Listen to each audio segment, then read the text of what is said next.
Fala pessoal, tudo bem? Tô aqui no processo de recuperação, tô de molho, mas consegui parar aqui para gravar um pouquinho a aula para vocês, tá bom? Botei uma aulazinha sobre contestação, sobre uma parte teórica da contestação, tá? Então não é uma parte prática, eu já botei um materialzinho prático no grupo para vocês, já com uma esquematização. Também tem inúmeros modelos na internet, o esqueleto de contestação, tá? Eu não sou muito fã de modelo, a gente já conversou sobre isso, de ficar bitolado a modelo, mas serve como uma referência, um paradigma, tá? Então vocês podem abrir e ver algum modelo.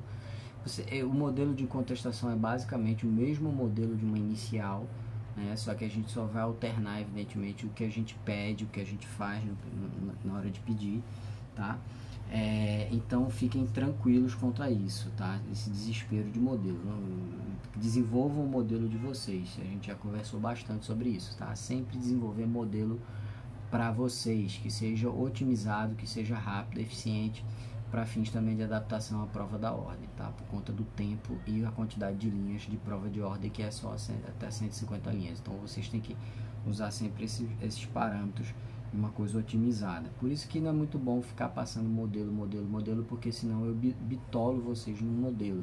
A gente já conversou sobre isso, tá bom? Então essa aula é uma aula um pouco teórica, uma aula em slides, tá? É um slide que eu uso muito, inclusive nas disciplinas teóricas. E a partir desse slide aí eu desmembro um pouco mais esse conteúdo, tá bom? Então é uma complementação do material que já tem aí.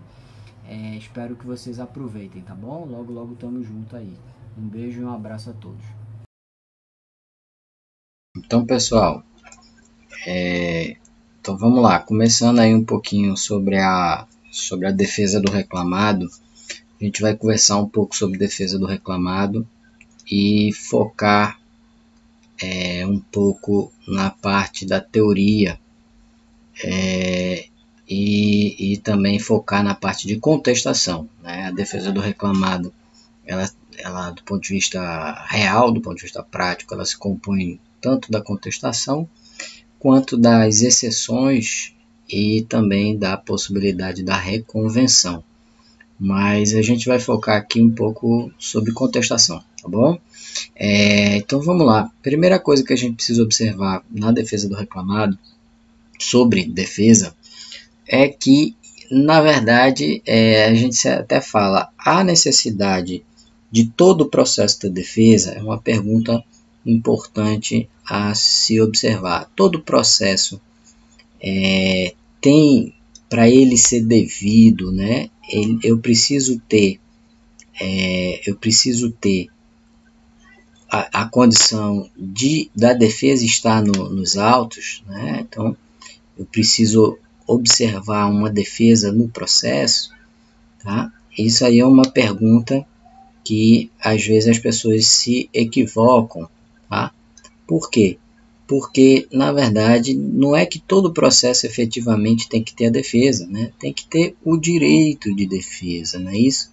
Então, pode acontecer de alguns processos, tá? Para o cumprimento do devido processo legal, eles têm sim garantido o direito de defesa, mas efetivamente não ocorreu a defesa. Tá? Como assim? O réu não apresentou uma contestação, por exemplo. Estrategicamente, ele achou que não deveria apresentar a contestação, não deveria fazer o contraditório nesse ponto. Tá? Então, é muito importante observar que, na verdade, não é que todo processo efetivamente tem defesa, é que todo processo tem o direito de defesa, né, garantido. Então, o direito de defesa é um direito fundamental, tá, garantido no artigo 5º da Constituição Federal, nos incisos que aí estão, né, o 54 e o inciso 55 da Constituição Federal, e a parte que trata da defesa, tanto no CPC quanto na CLT, é a parte que usaremos para tratar da defesa do reclamado. O CPC, a partir dos seus artigos 335, de forma supletivamente, e a referência principal da CLT, justamente na parte do artigo 847, que é um artigo muitíssimo importante para a compreensão do momento da defesa, tá? E também os artigos que tratam da exceção, tá? Então, a exceção ele é uma modalidade de defesa junto com a reconvenção. A reconvenção a gente não tem um regramento próprio na CLT, e aí a gente vai precisar realmente se socorrer o CPC, tá? Além dessa situação, a gente precisa observar dois princípios muitíssimo importantes que compõem a contestação, tá? Que são, o primeiro deles é o princípio da impugnação específica, tá bom? Então, esse princípio aqui da impugnação específica é um princípio importantíssimo, fundamental, indispensável para uma boa realização de uma contestação, boa realização de uma defesa, tá? Isso significa dizer, tá? Trocando em miúdos, né? Trazendo para a prática, significa dizer que o que for alegado, tá? Pela parte autora em sua petição inicial, tá? Então, a petição inicial está aqui, tá? Então, vamos supor, é alegado hora extra, tá? E adicional noturno, tá? Adicional noturno, ok? O que for alegado pelo autor em sua petição inicial, necessariamente terá que ser refutado, terá que ser enfrentado, os dois pontos terão que ser enfrentados pelo réu reclamado em sua defesa, tá? Então, necessariamente, o réu terá que confrontar esse fato, sob pena de assim não fazer, gerar a incontrovérsia desse fato. Então, por exemplo, Joãozinho entrou com essa ação e pedindo hora extra adicional noturno. E aí Joãozinho alega que fazia 10 horas extra mês. Tá? Então a empresa X, tá? Terá que necessariamente dizer, olha, não, Joãozinho não fazia hora extra, ou Joãozinho não fazia 10 horas extra, ou Joãozinho fazia 10 horas extra, mas as 10 horas extra eram pagas. Ou seja, a gente precisa estabelecer uma estratégia de defesa de modo que ele enfrente, ele rebata, ele confronte o alegado pela parte autora. Tá? Então, caso não seja trazido essa impugnação específica no processo, tá? Será presumido como verdadeiro o que foi alegado pelo autor. A gente tem uma exceção no artigo 341 que trata justamente dos dativos, né? dos advogados dativos, do curador especial e da defensoria, né? Esse dispositivo do CPC, ele, de certa maneira, não tem tanta aplicabilidade no processo de trabalho, em função de que esses agentes não estão muito presentes no processo de trabalho, e também que o processo de trabalho a gente tem o juiz postulante, tá? As partes podem necessariamente, possivelmente, estar em juízo em sua capacidade postulatória sem, vamos dizer assim, sem a presença do advogado. Então, fica um tanto, vamos dizer assim, prejudicado, né? Não muito prático esse dispositivo, mas vale a observação. Um segundo princípio fundamental é o princípio da concentração da defesa. Tá? Então, não tem defesa bem feita sem a observância da impugnação específica e da concentração da defesa. Esse segundo princípio, ele é muito claro, mostrando que toda a matéria de defesa tem que ser apresentada na sua peça, tá? De maneira a tratar de preliminar, de vícios, de argumento de mérito, de requerimento de provas. Tudo isso tem que estar expressamente concentrado e trazido na sua contestação, tá? Então, voltando lá naquele exemplo, tá? Nessa peça aqui, a contestação, tá? A contestação aqui da empresa X, necessariamente ele tem que trazer toda a matéria de defesa, além de confrontar esses pontos, tem que trazer todos os seus argumentos defensórios. Passou o momento da defesa e vamos supor o réu quer trazer um fato que não acabou esquecendo, não trouxe lá na sua defesa. Bom, provavelmente esse fato, esse argumento estará precluso, tá? Se não for um fato novo, tá? Que não foi possível ser observado naquele momento, estará precluso esse argumento defensório. Da mesma maneira que, vamos dizer, após a apresentação de defesa pelo reclamado, a parte autora não pode mudar mais a sua argumentação se não for com a anuência expressa da parte ré. Tá? Então, temos também esse óbice no sentido de querer mudar a demanda após a apresentação de defesa. Bom, um outro ponto fundamental sobre a defesa tem a ver com de que forma essa defesa pode ser realizada. Então, ela pode ser feita de duas maneiras. A doutrina divide de duas maneiras, duas estratégias. Uma defesa de maneira processual, tá? Ou preliminar, e uma defesa feita de maneira de mérito. Tá? Aí você vai perguntar, tá bom, mas processual e mérito. O que é mérito? Né? O que é processual e o que é mérito? Primeiro, processual é tudo que não é mérito. Tá? Mas o que é mérito? Tá? Mérito é a parte nuclear, tá? De uma demanda. É o que vai gerar realmente, tá? A sentença com resolução de mérito. Tá? O artigo 487, né, do CPC.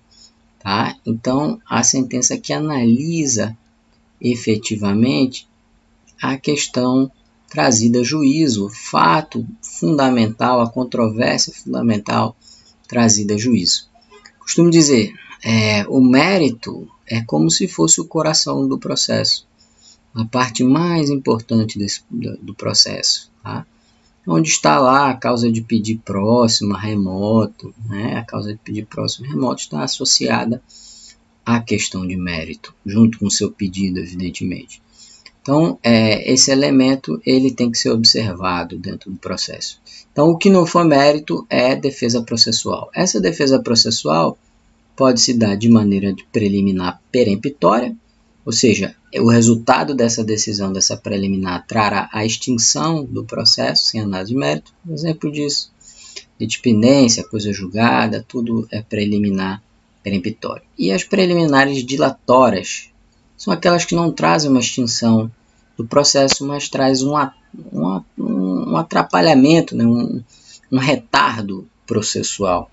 Tá? Então, a incompetência absoluta, uma ação, por exemplo, que deveria ser proposta no juízo civil, é proposta no juízo trabalhista, e a parte reclamada apresenta lá, na sua contestação, uma preliminar de incompetência absoluta. Tá? Isso vai gerar um retardo no processo, isso vai gerar todo um retardo. Tá? Bom, um outro ponto importante é que a defesa de mérito ela também se subdivide, tá? Em defesa direta e defesa indireta de mérito. Bom, aqui é muito importante a observação disso por uma questão de estratégia processual. Tá? Por quê? Porque na defesa de mérito direta, eu nego o fato trazido a juízo, o reclamado nega o fato trazido a juízo. Por exemplo, o autor entra com a ação pedindo as horas extras, mesmo fato lá, tá? Pedindo as horas extras aqui, tá? E aí, o réu traz aos autos o cartão de ponto e diz que ele não fazia hora extra, tá? Não havia hora extra na empresa, tá? Nunca existiu hora extra, a empresa não trabalha sob hora extra, enfim. Há uma alegativa de uma negação frontal do fato. Isso, por evidente, tem uma consequência probatória que é o ônus da prova, tá? O ônus probatório, ele continua com a parte autora, com a parte reclamante. Tá? Por quê? Porque é o réu não traz um fato novo, um fato impeditivo, modificativo ou extintivo do direito do autor. Tá? Ele apenas nega o que o autor está trazendo. Então, o ônus probatório continua com a parte reclamante, a parte autora. Agora, numa defesa indireta de mérito, o réu até reconhece o fato constitutivo, mas alega eventual fato impeditivo, modificativo ou extintivo do direito do autor. Eu gravo com o chamado IME, tá? Isso facilita a minha gravação. Então, isso automaticamente, ao alegar isso em minha defesa, eu avoco o ônus probatório do meu fato impeditivo, modificativo ou extintivo do direito ao autor. Então, por exemplo, mesmo caso, fazia hora extra. Eu reconheço, tá, que naquela ação, aqui de João, sei lá, Joãozinho, né? Vamos botar aqui João, ok? Joãozinho, vocês me desculpem aqui minha letra, que eu estou aprendendo um pouquinho a mexer aqui numa canetinha disso, que faz essas gravações, tá? Então o João conta a empresa X. Então o João alegou lá as 10 horas extras que a gente tinha falado. Então a empresa X vem na contestação e fala, olha, em defesa de mérito, já superada a incompetência absoluta, tá? Ele vem aqui e fala, olha, e na verdade João fazia sim 10 horas extras, só que as horas extras eram pagas, tá? Eu pagava as horas extras, eram todas pagas. Tá aqui os comprovantes, tá? E ele vai, apresenta no processo os comprovantes, os recibos das horas extras pagas, ok? Então, eu ao alegar um fato impeditivo, modificativo, extintivo do autor, como por exemplo o pagamento das horas, eu automaticamente avoco para mim meu ônus probatório. Se eu não provar, tá, o que eu estou alegando, certamente isso gerará uma consequência processual, provavelmente uma condenação nesse ponto. Um outro ponto importantíssimo da defesa é distinguir compensação das demais situações, como a questão da dedução e a questão da retenção, tá? São 3 situações distintas que têm consequências jurídicas distintas e que não se confundem, tá? Primeiro, a compensação, ela ocorre quando 2 pessoas ao mesmo tempo são credoras e devedoras uma da outra, por dívidas líquidas, vencidas e de coisas fungíveis. Eu posso fazer isso na Justiça do Trabalho? Pode. Posso fazer isso na Justiça do Trabalho. Agora, 2 requisitos básicos. Primeiro, eu só posso alegar compensação em dívidas de natureza trabalhista, tá? E também desde que seja arguída na minha peça de contestação, na minha peça de bloqueio, tá? Significa dizer que isso é matéria de defesa. Isso não é uma matéria, tá, de ofício. O juiz não vai reconhecer a compensação de ofício, tá? Então, por exemplo, é muito comum acontecer às vezes, tá, de uma ação trabalhista, uma reclamação trabalhista, o camarada pedir as verbas rescisórias, dizer que as verbas rescisórias não foram pagas.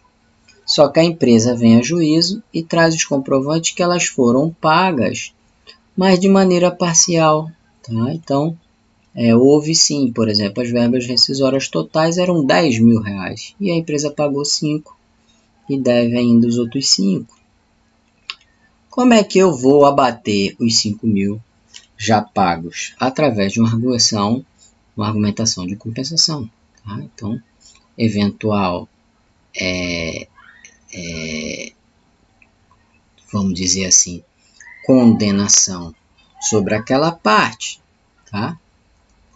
Que seja compensada com alguma dívida em aberto, por exemplo, do autor. Então, vamos supor, o autor que falta receber os 5 mil das verbas rescisórias, ele, na verdade, destruiu, sei lá, ou ele pegou um empréstimo, ou ele, enfim, tem uma dívida já pré-definida com a empresa, teve um adiantamento com a empresa. Quando eu digo dívida, é dívida de adiantamento, tá? Porque empréstimo pessoal, de natureza pessoal, consignado, por exemplo, isso não é dívida trabalhista. Vamos especificar isso, tá? Então, a empresa tem uma dívida, o empregado tem uma dívida com a empresa, tem uma diferença, por exemplo, desses 5 mil aqui de verba rescisória no cálculo, e a empresa é demandada, pois o reclamante acha que o cálculo está errado, tá? Mas na verdade o cálculo estava certo, porque a empresa abateu, vamos supor, ou considerou os 5 mil dessa dívida, desse adiantamento, melhor dizendo, pré-existente, tá? Então, a empresa vai ter que vir, o reclamado vai ter que vir a juízo e argumentar isso na contestação, senão ele não vai ter a consideração desse instituto, o agasalho desse instituto. Aqui é diferente da dedução. A dedução decorre, sim, de ofício pelo juiz e decorre de matéria de ordem pública, tá? Via de regra, as deduções elas estão previstas em lei, tá? Então, uma dedução de imposto de renda, uma dedução de INSS, tudo isso não precisa de alegação pela parte reclamada, tá? Então, naturalmente, ainda que não alegado em contestação, ainda que não tenha sido trazido em contestação, automaticamente o juiz vai de ofício agasalhar essa situação de uma dedução legal.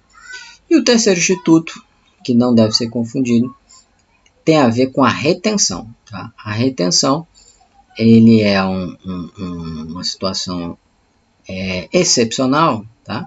E vai se dar quando um possuidor de boa-fé tem um patrimônio, uma coisa, um bem, e tem também a parte credora desse bem, é devedora também de outra obrigação, tá? Então, por exemplo, um empregado está com uma parte do patrimônio, um bem da empresa, mas a empresa não paga os salários ou não quer pagar as verbas rescisórias do empregado. Então, o empregado pode reter o bem, excepcionalmente, para buscar aí o adimplemento da obrigação por parte da empresa, tá? Evidentemente que isso é uma situação excepcional, mas é admissível, sim, no seu trabalho, tá? Um detalhe muitíssimo importante da defesa é o seu momento, tá? O seu momento de apresentação. O que diz a lei lá no artigo 847? A parte poderá apresentar defesa escrita pelo sistema processual eletrônico até audiência, tá? Sempre se convencionou, isso está no parágrafo único, tá? Sempre se convencionou que o momento exato da apresentação da audiência é o momento da audiência, da defesa é o momento da audiência, tá? Então, tradicionalmente, essa contestação aqui, ela é apresentada na primeira audiência. Na primeira audiência que tem para falar o processo, o reclamado apresenta em mesa, tradicionalmente sempre apresentou em mesa a sua contestação, tá? Antes mesmo do PJE, o reclamado trazia a sua defesa toda impressa junto com seus documentos, entregava em audiência, com a ata aberta, entregava nas mãos do juiz, tá? Com a vinda do PJE, começou-se a apresentar a defesa em qualquer momento antes, tá? Dias antes, momentos antes, semanas antes da audiência, tá? E aí começou um questionamento muito grande de quando era o momento exato da apresentação da audiência, da defesa, tá? Se era realmente a audiência ou se poderia ser qualquer momento antes da audiência, tá? Então, esse dispositivo aqui do parágrafo único, trazido pela reforma trabalhista, tá? Em 2017 agora, tá? ele vem no sentido de tentar aclarar essa situação, tá? E dizer que a parte poderá apresentar defesa escrita pelo PJE até a audiência, tá? Bom, essa audiência é interessante observar que ela produz algumas consequências, tá? Primeira consequência fundamental dessa questão da audiência tem a ver com a ausência dos agentes envolvidos na ação. Se for o reclamante, ou a parte autora, gerará o arquivamento. E se for a parte ré, gerará a revelia. Tá? Não é muito difícil decorar, guardar, porque você grava A de autor, A de arquivamento, tá? E R de réu, R de revelia, tá bom? Revelia, ok? Então você consegue gravar um pouco melhor assim, tá? Não tem erro. Então, nessa primeira audiência aqui, caso autor falte, arquiva a ação. Caso réu falte, gera o que? Revelia dessa ação, tá? Aí você vai dizer, tá, ok, professor, e tem aquele negócio que se ele faltar 2 vezes, né, que a gente já falou em petição inicial. Bom, negócio de faltar 2 vezes vai gerar um outro instituto, tá, que é a perempção.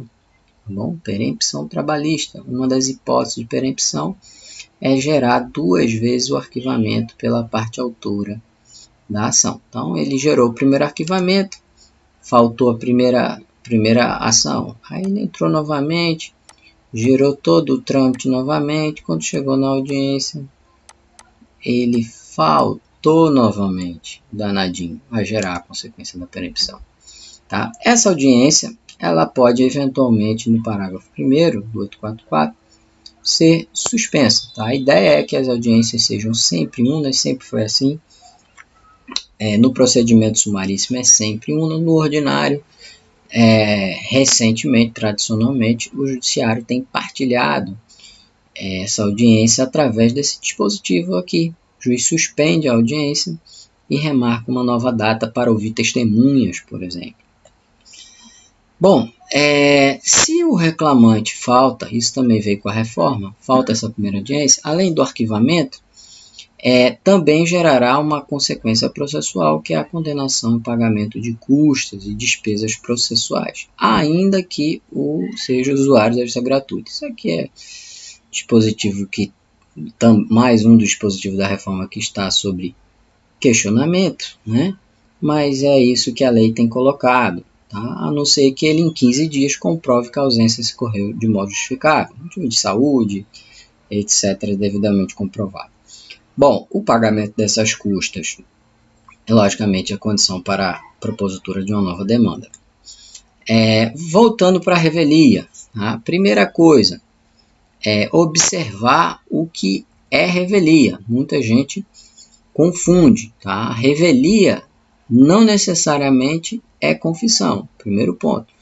O que é a revelia? A revelia é a ausência na audiência do reclamado ou a ausência do interesse de se defender.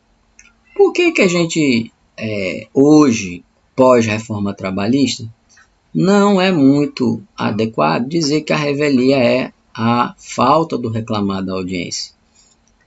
Por quê? Porque a gente tem um novo dispositivo que permite o reclamado faltar à audiência, estar ausente à audiência, e não gerar e não sofrer a revelia. Desde que quando? Desde que o advogado esteja presente, tá?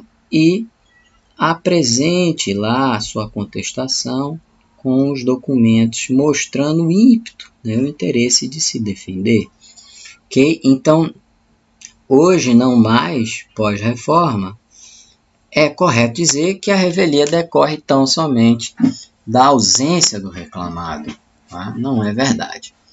Bom, a revelia ela não é, então, necessariamente a ausência do reclamado, e ela também não é somente ela não é igual à confissão, ela é diferente à confissão, tá?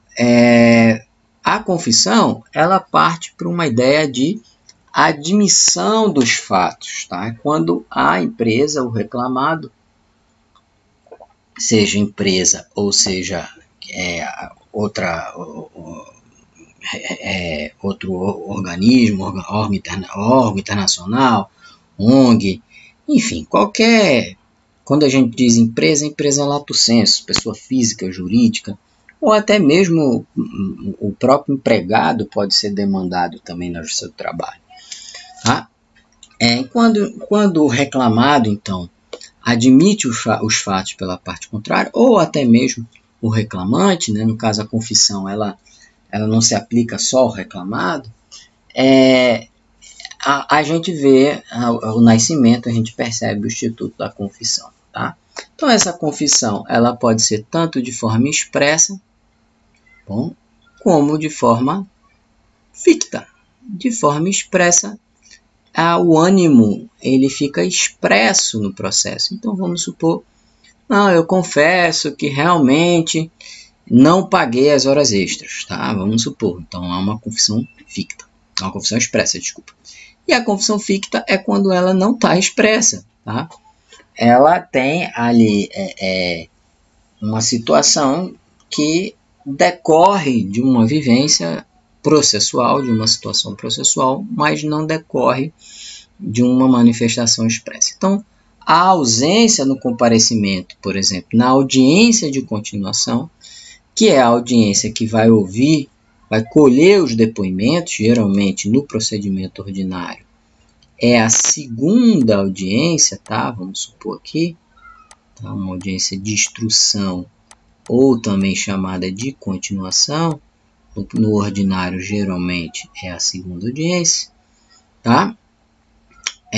Se o reclamado falta qualquer das audiências que vá colher o seu depoimento, reclamante ou reclamado, a gente vai estar diante aí de uma confissão, tá? Quanto à matéria, tá bom? Então há um efeito processual diferente da revelia, tá bom? Aí você vai dizer, professor, tá bom, mas a revelia não vai gerar a confissão dos fatos? A consequência da revelia é justamente transformar os fatos alegados pela parte autora de forma incontroversa, né? De um modo geral, os fatos serão considerados como incontroversos. Agora, a revelia não produz esses efeitos, não torna o fato incontroverso, dispensa a produção probatória, por exemplo, quando a própria CLT no 844, parágrafo 8º, coloca: havendo pluralidade de réus, algum deles contesta a ação. Tá? Então, o ímpeto de defesa de somente um dos corréus, dos correclamados, já automaticamente garante, vamos dizer, lógico, desde que enfrentado o fato, e o fato seja conexo também ao interesse do outro reclamado, ele já garante a não revelia. Então, por exemplo, nesse caso, vamos supor que houvesse um litisconsorte da empresa X e também a empresa Y tivesse também aqui. A empresa X apresentou defesa, a empresa Y não apresentou defesa. Então, nesse caso, a revelia não seria automática em função da ausência da empresa Y no seu ímpeto de defesa. Segundo ponto, quando o litígio versar sobre direitos indisponíveis, tá? Aqui a gente tem que observar que existem algumas alegativas no processo de trabalho, no direito do trabalho, normas de saúde e segurança, tá? Que são realmente indisponíveis, ainda que, vamos dizer, em audiência ou em juízo, há necessidade sim da proteção da saúde, enfim, essas normas elas são mais rígidas, elas não podem ser vilipendiadas nem mitigadas, e aí sim não haverá nesse sentido a revelia, ela não produz os seus efeitos, melhor dizendo, tá? A petição inicial não estiver acompanhada com o instrumento que a lei considera fundamental. Salário família lá necessita, né, da certidão de nascimento, okay, das crianças, Então, vamos supor que não é trazido essa certidão, tá? Então, certamente é um documento indispensável, então não vá que se falar em revelia, efeito da revelia se impõe. Ou quando as alegações de fatos do reclamante forem inverossímeis ou tiver contradição quanto ao restante da prova. É evidente, né? O fato de ocorrer a revelia não garante o reclamante o sucesso total na ação, tá? Então, vamos supor, João entrou com a ação aqui, vamos supor que tanto X como Y não apresentasse defesa. Ah, eles foram revés? Foram, se tornaram revés. Significa que João absolutamente vai ganhar a causa? Não, vai ter uma sentença favorável, uma sentença condenatória de mérito, né, totalmente procedente, ou até mesmo parcialmente procedente. Não, o juiz vai apreciar com as provas que tem nos autos a alegação trazida a juízo, se é verossímil, se é factível, tudo isso para que com isso haja assim uma sentença condenatória.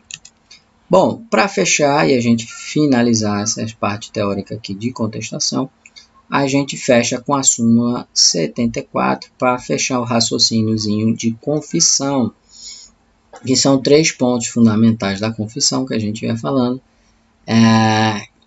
Primeiro ponto é justamente que a confissão é aplicável àquela parte, seja reclamante ou reclamado, isso é importante observar, que não comparecer à audiência em prosseguimento na qual deveria depor, isso a gente já explicou, tá? Então, como dito, se tem que se depor nessa audiência aqui e os dois, tanto parte autora como réu, compareceram à primeira audiência aqui, mas farraparam, né, faltaram, no caso uma das partes faltou essa audiência, a consequência processual é a confissão ficta para aquele que faltou. Tá?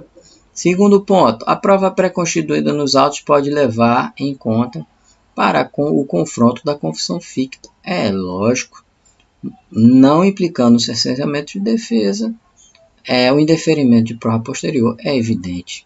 Tá? Como a gente também falou, não necessariamente, assim como na revelia, a confissão ficta caracterizada, ela precisa ser observada com as provas estabelecidas já nos autos. E a prova pré-constituída, ela deve ser levada em consideração também no confronto da confissão ficta. Tá? E caso o juiz entenda que não seja mais cabível, né, factível, razoável a produção de probatória a posterior a essa identificação da confissão ficta, pode ser sim indeferido, o que não caracteriza o indeferimento de defesa. Tá? E o terceiro item o cerceamento de defesa, desculpa. E o terceiro item é a vedação à produção de prova posterior pela parte que confessa. Isso é somente aplicável a ela. Tá? Então, se houver uma confissão, essa não produção probatória em decorrência da confissão somente é aplicável à parte que confessou. Tá? O juiz pode sim continuar produzindo ou buscando a verdade real. Isso é um outro tema sempre muito delicado, até que ponto o juiz pode ativamente produzir prova, mas sim, o juiz pode, né, no seu intento de condução processual, ir atrás sim de outras provas de maior esclarecimento, o que não é vedado a ele a essa possibilidade. A vedação da produção probatória, ela vai ser específica à pessoa que teve a confissão, que realizou a confissão. Tá? Bom, basicamente é isso que a gente queria focar em relação à contestação.